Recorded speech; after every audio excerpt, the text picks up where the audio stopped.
तो बीजेपी का अयोध्या प्लान 24 में बनाएगा काम। प्लान तैयार है, मगर 24 का अब अध्याय भी यहां से शुरू होता है, सियासी अध्याय। अयोध्या दर्शन से क्या वोट मिल पाएंगे? 5 लोकसभा सीटों पर पूरा जोर है, मसला वोट का है। और आस्था एक्सप्रेस पर बीजेपी सवार है, क्योंकि तीसरी बार सरकार बनाने का मन है। अयोध्या दर्शन बीजेपी का प्लान। अब टारगेट जो सेट किया है वो वोट सेट कर पाएगा या नहीं, उस पर चर्चा होना शुरू हो चुका है। क्योंकि बीजेपी ने प्लान यह तैयार किया है उत्तराखंड में भी कि फरवरी के महीने में इस अभियान की शुरुआत की जाए, जो कि लोकसभा चुनाव तक चले। हर लोकसभा सीट से 6000 कार्यकर्ताओं की लिस्ट बनेगी, जिन्हें अयोध्या दर्शन करवाया जाएगा। अब यह अभियान शुरू हो रहा है और सियासत भी इसको लेकर शुरू हो रही है। कार्यक्रम पहले लोकसभा क्षेत्र तक सीमित होगा, फिर वो विधानसभा, ब्लॉक स्तर और बूथ स्तर तक जाएगा। और अयोध्या दर्शन के सहारे सत्ता को साधने की कोशिश एक बार फिर से बीजेपी करेगी। अब इसको लेकर विपक्ष नाराज हो रहा है, कह रहा है कि भाई अयोध्या दर्शन के बहाने क्या वोट की गारंटी चाह रहे हैं? बीजेपी नेता धर्म की राजनीति कर रहे हैं। पहले रिपोर्ट देखिए और फिर सीधा रुख करेंगे अपने मेहमानों की तरफ। उत्तराखंड हो या उत्तर प्रदेश, बीजेपी राम नाम के सहारे एक बार फिर लोकसभा चुनाव जीतने की रणनीति बना रही है। और इसी रणनीति में बीजेपी ने अपने कार्यकर्ताओं को अयोध्या ले जाकर राम लला के दर्शन कराने का ऐलान किया है। बीजेपी की रणनीति है कि फरवरी के महीने में पहले हर लोकसभा सीट से 6000 कार्यकर्ताओं को अयोध्या ले जाने का काम किया जाए। इसके बाद कार्यक्रम में विधानसभा और ब्लॉक स्तर और उसके बाद बूथ स्तर के कार्यकर्ताओं को भी अयोध्या ले जाने का काम किया जाएगा। बीजेपी की इस रणनीति पर अब विपक्षी दलों ने भी कटाक्ष करना शुरू कर दिया है। पहले उत्तराखंड में विकास कार्यों की बढ़ती रफ्तार और अयोध्या में भगवान राम के विराजमान होने के बाद अयोध्या धाम के दर्शन कराने की तैयारी चल रही है। सवाल ये कि क्या दर्शन से मिलेगा वो? सुनिए क्या कहना है बीजेपी और कांग्रेस का। कांग्रेस को तो जो हमेशा राम विरोधी रही हो और जिन्होंने भगवान राम को काल्पनिक कहा हो, उनसे तो यही उम्मीद की जा सकती है कि वो अगर कोई धार्मिक स्थल और भगवान राम के दर्शन करने कोई जा रहा हो तो निश्चित रूप से उस पर उन्होंने प्रश्न चिन्ह लगाना है। लेकिन पूरी दुनिया, हमारे देश के ही लोग नहीं, पूरी दुनिया के लोग भगवान राम के दर्शन करने के लिए अयोध्या में आने के लिए उत्साहित हैं। और जिस प्रकार से लोगों के द्वारा जो वहाँ पर उत्सुकता दिखाई जा रही है, तो निश्चित रूप से सभी लोग भगवान राम के दर्शन करना चाहते हैं। और आदरणीय मुख्यमंत्री माननीय पुष्कर सिंह धामी जी अगर अपने कैबिनेट के साथ भगवान राम के दर्शन कर वहाँ से आशीर्वाद लेकर के प्रदेश की उन्नति के लिए अगर वो वहाँ पर कामना करते हैं, तो निश्चित बिल्कुल सराहनीय फैसला मुझे लगता है उनका है। अच्छी बात है, तीर्थ यात्रा करा रही है। तीर्थ यात्रा आदमी कब करता है? अंतिम समय में करता है। जब उसका अंतिम समय आता है, वानप्रस्थ आश्रम की ओर जब जाता है, तो तीर्थ यात्रा करते हैं। ये भी तीर्थ यात्रा करके आए, इनको हमारी शुभकामनाएं। ये क्यों वानप्रस्थ में जा रहे हैं आप? राज्य में किया तो कुछ है नहीं, राज्य में भूलने के लिए कुछ है नहीं। बेरोजगार तड़प रहा है, महिलाएं अपने जो DNA टेस्ट कराने के लिए घूम रही हैं। भाजपा ने जो बलात्कार अत्याचार किया है, महामंत्री संगठन इनके तमाम तरीके के आरोपों से संलिप्त हैं। और मुख्यमंत्री के निर्वाचन क्षेत्र में बालिकाओं का, नाबालिग बालिकाओं का शोषण हो रहा है। उत्तराखंड की 5 लोकसभा सीटों पर बीजेपी और कांग्रेस के बीच में राम मंदिर को लेकर पहले ही बड़ा मुकाबला देखने को मिल रहा है, जिसमें कभी कांग्रेस आगे तो कभी बीजेपी कांग्रेस को मात देती हुई नजर आ रही है। कांग्रेस जहां संगठन को मजबूत करने में जुटी है, तो वहीं भाजपा संगठन के कार्यक्रमों के बाद संगठन के कार्यकर्ताओं को अयोध्या दर्शन करने की तैयारी कर रही है, जो सीधे तौर पर इस बात की ओर इशारा कर रहा है कि बीजेपी इस चुनाव में राम नाम का सहारा लेकर जीत का मार्ग प्रशस्त करना चाहती है। ऐसे में सवाल ये कि विपक्ष के पास बीजेपी की इस रणनीति का क्या तोड़ है। देहरादून से अभय कैंतुरा की रिपोर्ट। तो बीजेपी का अयोध्या प्लान 24 में आएगा काम। सीधा रुख कर रहे हैं अपने मेहमानों की तरफ। आपको बता दें, आज हमारे साथ इस चर्चा में जो मेहमान शामिल हो रहे हैं वो तीनों आपकी स्क्रीन पर आ चुके हैं। उमा सिसोदिया जी आम आदमी पार्टी, सुनीता विद्यार्थी जी बीजेपी से, और साथ ही साथ लखपत बड़ोला जी कांग्रेस से हमारे साथ इस कार्यक्रम का हिस्सा है। आप तीनों का बहुत बहुत स्वागत है। सबसे पहले सुनीता जी, आपसे इस चर्चा की शुरुआत करना चाहूंगा। इस जो विशेष प्लान तैयार किया आपने, इसके पीछे का मकसद आप बताना चाहेंगे? मतलब कैसे आप लोग तय करेंगे कि लोकसभा से 6000, हर लोकसभा से 6000, मतलब कैसे तय करेंगे कि इनको भेजना है?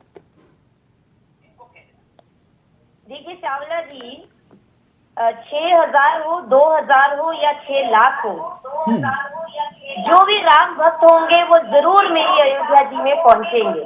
और किस माध्यम से पहुंचते हैं, किस अभियान से पहुंचते हैं, और जो कल का एक भव्य दिव्य दृश्य जो पूरे विश्व जिसका साक्षी रहा है, वहाँ चावला भाई हर व्यक्ति पहुंचना चाहता है, चाहे वो किसी भी धर्म का हो, जाति का हो, किसी भी पंथ का हो। लेकिन जो अड़चने कांग्रेस की तरफ से शुरू से लगाई गई है और मुद्दा बनाया जा रहा है, उनके पास तो 70 वर्ष थे। नहीं, वो तो पुरानी बातें हो गई, अब सब पुरानी। ना ना, आज में कुछ नया, आज कुछ नया। एक दिन एक टॉपिक, वो पुराना वाला विषय अब छोड़िए, क्या था क्या नहीं।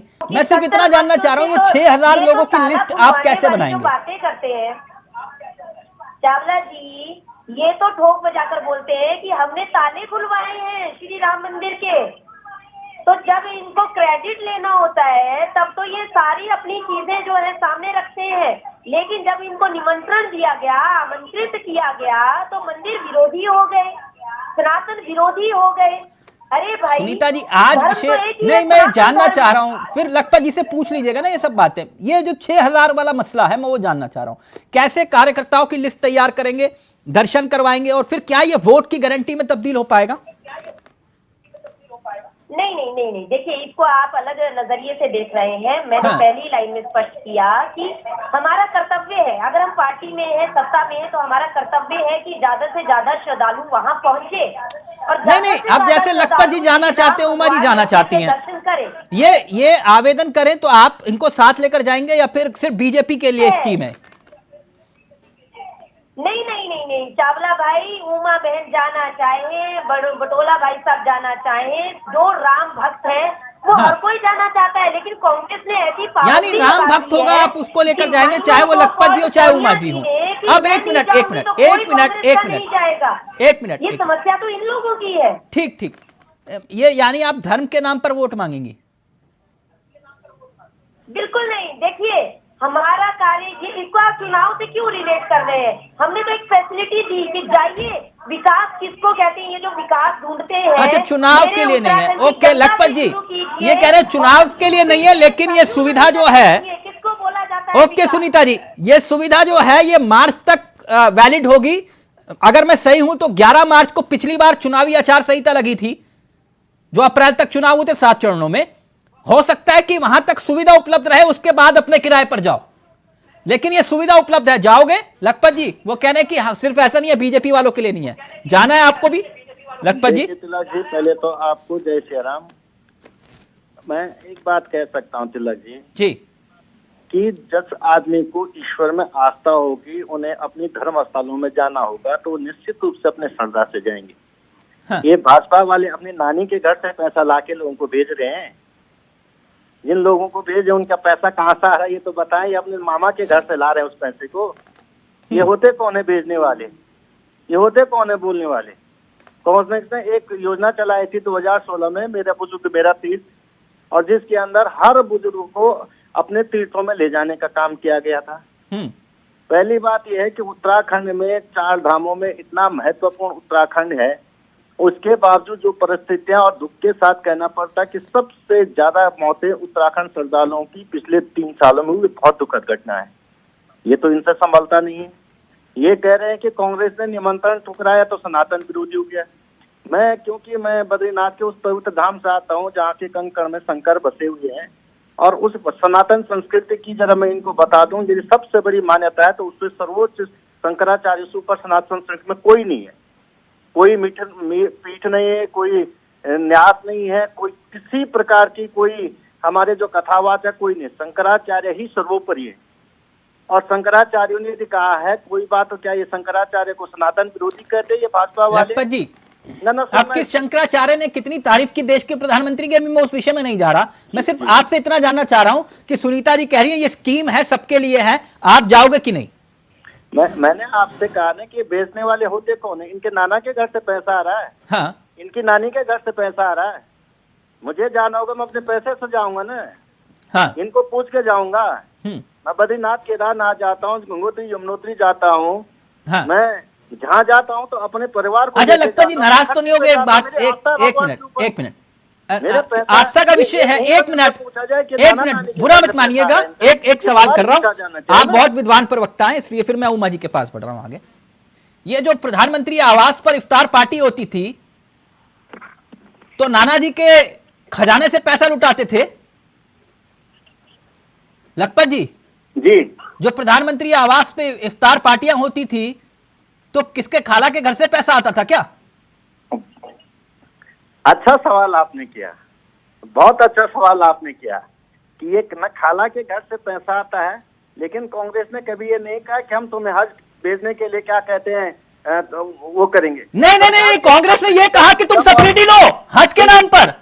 कांग्रेस ने ये कहा कि तुम सब्सिडी लो हज के नाम पर, तो फिर किसके घर से पैसा आ रहा था? वो खाला के घर से आ रहा था। सुन लीजिए, मैं इसी बात को आपको कह रहा हूँ, ये आपको समझना पड़ेगा। मैंने आपको कहा ना, सरकार एक ऐसी योजना यदि बनाती है, परिस्थितियां बनाए, तो हम मना थोड़ी कर रहे हैं। आप अच्छा चलिए ठीक है, दिल पर हाथ रखिए, दिल पर हाथ रखिए, दिल पर हाथ रखिए। आज मैं यहीं पर क्लियर कर दूंगा लखपत जी, यहीं पर क्लियर कर दूंगा। क्या आपके सहयोगी दिल्ली में सुंदरकांड पाठ करवाते हैं क्या? सुंदरकांड पाठ बोले जय हनुमान ज्ञान गुरु सागर जय कपीस तिलोक उजाकर रामदूत तिलुबल धामा निपुत्र पवन सुतनामा। बोले कि तुमने सुना नहीं सुना, इधर आओ मैं सुनाता हूं। अब बताओ ये धर्म के नाम पर सियासत है कि नहीं? बोलिए। आप जिन चीजों को लेके कह रहे हैं कि धर्म के नाम, मैंने एक चीज कही है, धर्म और सियासत कहीं दूर नहीं। दिल पर हाथ रख के बोलिए ना, ये सियासत धर्म की नहीं है जो सुंदरकांड का पाठ हो रहा है दिल्ली में।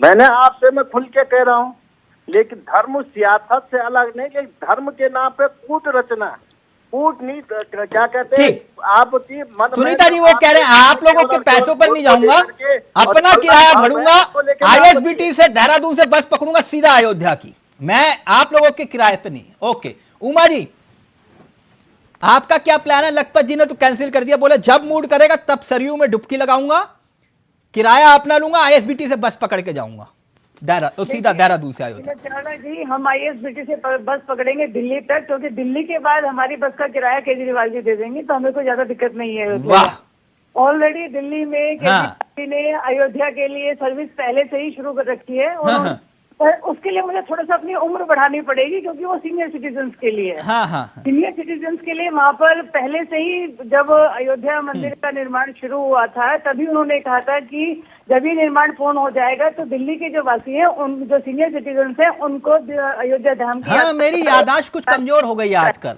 सर्दी का असर पड़ रहा लगता है। हाँ, तभी ओवैसी जी ने कहा था कि वो छोटा रिचार्ज आरएसएस का केजरीवाल जी को। आप बात पूरी करिए। अब ओवैसी जी की भी अगर आप तारीफ करने लगे तो इससे बड़ा मैं क्यों तारीफ करूंगा? ओवैसी जी तारीफ कर रहे थे आप लोगों की, कह रहे थे आरएसएस का छोटा रिचार्ज है। देखिए, आप ओवैसी जी की बात अगर आप मानने लगे तो भाई तो मैं इसमें कुछ कह नहीं सकती हूँ। अगर आप ओवैसी जी आज इतने इम्पोर्टेंट हो गए हैं कि वो हमारे डिबेट का विषय आ गए और डिबेट में उनकी चर्चा आ गई, तो मैं समझती हूँ इससे बड़ा दुर्भाग्य देश का नहीं होता। अच्छा, तो कांग्रेस वाले भी तो कभी कहा करते थे आप लोग बीजेपी की बी टीम हो, कि हम उस व्यक्ति की भी चर्चा यहाँ पर करें। अरे चलिए ठीक है, आपको कैसा लगा? आप ये कह रहे हो कि ये जो प्लान था हमारा पहले से था, बीजेपी वाले अब इसको कैप्चर कर रहे हैं, यही कह रहे हो ना आप? मैं तो बिल्कुल यही कह रही हूँ। हम लोगों ने तो पहले तीर्थ यात्रा प्रोग्राम शुरू किया है। जो 60 साल से ऊपर के बुजुर्ग हैं उनके लिए हमारे वहाँ पे ऑलरेडी 4 धाम यात्रा, कोई द्वारिका जाना चाहता है, कोई रामेश्वरम जाना चाहते हैं, वहाँ से ऑलरेडी केजरीवाल जी यात्राएं उन लोगों को करवा रहे हैं। और अयोध्या धाम के लिए भी उन्होंने वहाँ पर मतलब वो शुरू हो चुका है कि जिस दिन को अयोध्या जाना है वो अयोध्या धाम के लिए अपना रिक्रूटमेंट कराना शुरू कर दे कि हमें अयोध्या जाना है, जो भी वहाँ पे चल रहा होगा। तो ऑलरेडी केजरीवाल जी कर रहे हैं। और बीजेपी अगर करना चाहती है तो देखिए, everything is fair in love and war. ये 2024 का चुनाव है, ये 2024 का चुनाव है। और मैं बहुत खुश हूँ कि कम से कम राम मंदिर के नाम पर ही वोट मांगे जा रहे हैं, पुलवामा अटैक करके वोट नहीं मांगे जा रहे हैं। ये सबसे बड़ा इस 2024 के चुनाव। सुनीता जी जवाब देना चाहिए। सुनीता जी पहले आप, फिर लखपत जी आपके पास।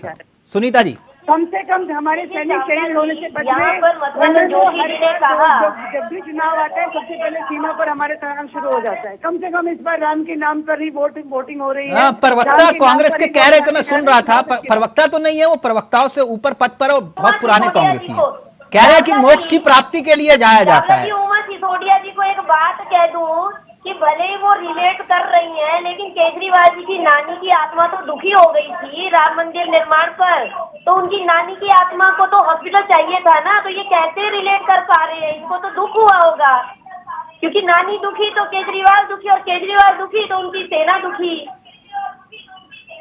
अच्छा, दूसरी बात सुनिए, अब मैं पॉइंट पर आ जाती हूँ। देखिए सुनीता जी, आपसे पहले जोशी जी ने बोला कि जब अंतिम समय आता है तो लोग तीरथ करते हैं।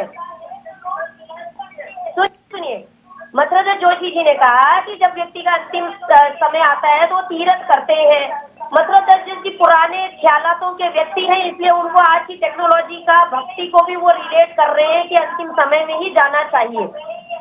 आज तो आप सबको पता है वो सतयुग चला गया कि एक उम्र के बाद लोग जो है जाया करते थे। अब तो देखिए किसी भी समय कुछ भी हो सकता है। तो ये सारी चीजें तो वो अपने पुराने ख्यालात रखे। पॉइंट की बात ये है कि जाको प्रभु दारुण दुख देही, जाको प्रभु दारुण दुख देही, पति पहले हर लेही। तो मतलब जब प्रारब्ध में बुरे कर्मों के फल का मिलने का समय आ जाता है तो सबसे पहले उसकी बुद्धि का ही हरण हो जाता है। तो कांग्रेस पार्टी सही फिट बैठ रही है। और दूसरी बात, ये खुद करे नहीं तो उमा जी भी तो करवा रहे हैं, सुंदरकांड पाठ करवा तो रहे मैडम। वो अब कैसे चाहते हैं? अब बताइए, सर्दी के मौसम में कांग्रेसी जो है, अब मैडम देखिए सुनीता जी, ऐसा नहीं है ना, अब भक्ति साबित करने के लिए कांग्रेसी जो सरयू में डुबकी लगा रहे हैं सर्दी के मौसम में, वो देखिए आपने देखा नहीं? चावला जी, अगर इनमें इतनी भक्ति होती तो क्या आप मुझे बताओ, 500 वर्षों के बाद इतना शुभ मुहूर्त हमारे जीवन में आया। हम जीवन में कितना ही अच्छा कर्म कर ले, लेकिन इससे बढ़कर कर्म नहीं हो सकता। तो साक्षी बना जा सकता था। हाँ, साक्षी तो बनना जा सकता था, राष्ट्रपति भी साक्षी नहीं बन पाई। खैर छोड़िए उस बात को। लखपत जी, अब मैं उसको दोहराऊंगी नहीं यहाँ पे कि भारतीयता में चोट करना। हमारे नए संसद भवन का उद्घाटन हुआ तब भी राष्ट्रपति जी पता नहीं क्या हुआ कि वो बेचारी वहाँ साक्षी नहीं बन पाए। कल राम मंदिर का प्राण प्रतिष्ठा समारोह था, वहाँ भी राष्ट्रपति जी साक्षी नहीं बन पाए। अपने आप को महिलाओं की सबसे ज्यादा हितैषी कहने वाली पार्टी हमारी महिला राष्ट्रपति को बुलाना भूल जाती है, समझ में नहीं आता। लखपत जी का ऑडियो है। लखपत जी देखिए, जो वो है ना हिपोक्रेसी वाला मसला है, जो ये बात बोले कि भैया राम मंदिर और ये भीड़ या आस्था की जो भीड़ दिखाई दे रही है, सैलाब दिखाई दे रहा है, इसका कोई पॉलिटिकल मैसेज नहीं है। अगर आप ये बात कहते हैं तो फिर मैं मानता हूं कि ये राजनीति में इससे बड़ी हिपोक्रेसी नहीं हो सकती। उमा जी गलत तो नहीं कह रहा ना? जहां भीड़ का मसला है वहां वोट का मसला है। आप इंटरप्ट न करिए, मैं 2 मिनट कहूंगा पूरी बात। हाँ, मैं ये कह रहा हूँ कि बस इसका तोड़ है, अगर आपके पास तो बताइए। मैंने पहले कह दिया है कि धर्म राजनीति से अलग नहीं है, लेकिन छलदम धर्म से राजनीति करना जो भाजपा का स्वभाव है, और झूठ फ्रेम की राजनीति, भगवान को भी झूठ और फ्रेम में ले जाना, ये राजनीति धर्म संगत होनी चाहिए। धर्म पर राजनीति नहीं होनी चाहिए। ये पॉइंट याद कर लीजिए आप, यही मार खाते हैं आप। सुन लीजिए, क्यों बच्चन तक नहीं था अयोध्या में? क्यों हमारे जहाँ पे सनातनी अटूट है उन क्षेत्रों को क्यों आपने छूटा रखा? क्यों वहाँ पे विकास नहीं किया? आज आप जाके देखिए अयोध्या। चावला भाई साहब, हम 16 तारीख को गए वहाँ पर, हमने एक एक गली देखी वहाँ पे, हम किस प्रकार से वहाँ पे लोगों से मिले और उनकी जब हमने बातें सुनी तो मैं कहूँ कि उन अब लखपत जी का ऑडियो रहेगा। लखपत, एक मिनट सुनीता जी, एक मिनट प्लीज। लखपत जी अपनी बात रखना चाह रहे हैं। मैं एक बात कर, एक तो इंटरप्ट न करें। मैं सुन रहा था इनको, मैं बहुत विद्वान मानता हूँ इनको, इंटरप्ट मत कीजिए। भाजपा ने हमेशा छलदम, भगवान के नाम पे छलदम राजनीति की है। भाजपा का मैं आज आरएसएस के बहुत सारे लोगों को जानता हूँ जो मैं भाजपा छोड़ी कहते भाजपा वाले इतना मांसाहारी हैं, इनके घरों में पूजा पाठ तक नहीं करते हैं, लेकिन वोट के लिए केवल और केवल राम को जपते हैं। पहली बात। दूसरी बात, आपसे मैं एक बात कह रहा हूँ, सुन लीजिए ना, सुन लीजिए, अरे सुन लीजिए, आप सुन लीजिए, सुन, क्यों मिनट लग रहे हैं आपको? आप सुन लीजिए, आप बात सुन लीजिए, अभी आपको आप 1 मिनट सुनीता जी, लखपत जी को अपनी बात रखने दीजिए। एक मिनट लखपत जी को अपनी बात। लखपत जी आज के विषय पर आइए ना। ये लेकर जा रहे हैं हर लोकसभा सीट से कार्यकर्ताओं को, या फिर वहां के लोकल नेताओं को, या फिर वहां के लोकल रहने वालों को लेकर जा रहे हैं, उस पर आइए। मेरी बात सुन लीजिए, बात उसी पे है। ये कह रहे 5000 साल पुराना अस्तित्व है। 98 साल तो आरएसएस तोड़ा। 1989 में भाजपा ने राम मंदिर का मुगला पकड़ा था जब राजीव गांधी ने वहां ताला खोला था। उससे पहले कभी इनका मुद्दा राम मंदिर था? इनको पहले अगर इतिहास के पन्नों को पलटेंगे तो दिक्कत हो जाएगी। लखपत जी समझना पड़ेगा। लखपत जी बहुत राम राज की बात, आप बहुत विद्वान प्रवक्ता हैं, मैं आपकी काबिलियत का कायल हूँ। सुनिए मेरी बात। नहीं होता तो मत करिए। एक मिनट नहीं कांवला जी, राजीव गांधी ने ताला क्यों खुलवाया था आज बता दीजिए देश को। 1 मिनट रुकिए ना, 1 मिनट रुकिए। अगर पुराने इतिहास के पन्नों को पलटेंगे तो फिर जवाब देना पड़ेगा। लखपत जी, राजीव गांधी ने ताला क्यों खुलवाया था बताइए। और क्या तुम्हारा मैनिफेस्टो कब आया उसको? राजीव गांधी ने आपके मुताबिक राम मंदिर का ताला खुलवाया था। मेरा अब 1 मिनट रुकिए ना, अब यही रुकिए, आप रुकिए नहीं, ऑडियो नीचे 1 मिनट। अब बताइए पूरे देश को कि राम मंदिर का ताला राजीव गांधी ने क्यों खुलवाया था और किसके आदेश पे खुलवाया था? मैं बताता हूँ। हाँ बताइए। मैं यही कह रहा हूँ। पहली बात तो भाजपा, सुन लीजिए, पहली बात तो भाजपा और आरएसएस का 1989 से पहले किसी भी प्रकार का भगवान राम से मैं आपकी सारी बात मान जाऊंगा। मुझे सिर्फ इतना बताइए, राजीव गांधी ने ताला किसके आदेश पे खुलवाया था और आपके मुताबिक क्यों खुलवाया था? पहली मेरी बात सुन लीजिए कि मैं गलत कह रहा था, आप मुझे सही कीजिए। आप बहुत प्रबुद्ध पत्रकार हैं। अगर भाजपा का 89 से पहले कभी भगवान राम पे इन्होंने एक शब्द कहा हो तो उस समय मुझे डिबेट से बाहर कीजिएगा। ये भगवान राम की बात करना चाहते हैं। वोट की राजनीति उमा जी के पास पार्टी का इतिहास पढ़िए, अपने पार्टी का नेता पढ़े, उसका करेक्टर पढ़िए, उसके बाद कहिए दूसरे से। मैं ये कह रहा हूँ भगवान राम वो तो ये कहना ही रहता है, भगवान राम। उमा जी का ऑडियो रहेगा। उमा जी समझना पड़ेगा उसको। लखपत जी ताला जिस वकील ने जाकर वहां पर पैरवी की, किसके आदेश पर यह ताला खुला, उससे पहले का प्रकरण शाहबानू का प्रकरण, और कोर्ट के फैसले को आपने कानून लाकर बदल दिया, उसको बताना भी जरूरी है। इससे 49 का लेना देना क्या है सर? लेना देना आप फिर इतिहास के पन्नों को पलटेंगे तो विषय भटक जाएगा। मैं विषय नहीं भटका रहा। मैंने शाहबानू केस, आप पढ़े लिखे प्रवक्ता हैं, शाहबानू का केस पढ़िए, उसमें अयोध्या का एंगल समझ में आ जाएगा आपको। यदि इतिहास बदलना तो 47 से बदले। उमा जी, कब रखी गई? लखपत जी विषय भटक रहा है। उमा जी अभी 1 मिनट। उमा जी बहुत देर से। उमा जी 2022 का चुनाव, ये कह रहे हैं कि कोई असर नहीं पड़ता इन सब का। मैं कह रहा हूं सबसे ज्यादा असर पड़ता है तो वो उत्तराखंड से पड़ता है। बिल्कुल उत्तराखंड से क्यों पड़ता है? मसला सिर्फ हरिद्वार, बद्रीनाथ, केदारनाथ, यमुनोत्री, गंगोत्री, हेमकुंड साहिब, यहां तो कण कण में भगवान है ना। और एक, चलिए मैं मान भी गया, ये कह रहे हैं, मैं इनकी बात सारी मान गया लखपत जी की। ये तो ताजा उदाहरण दे रहा हूं।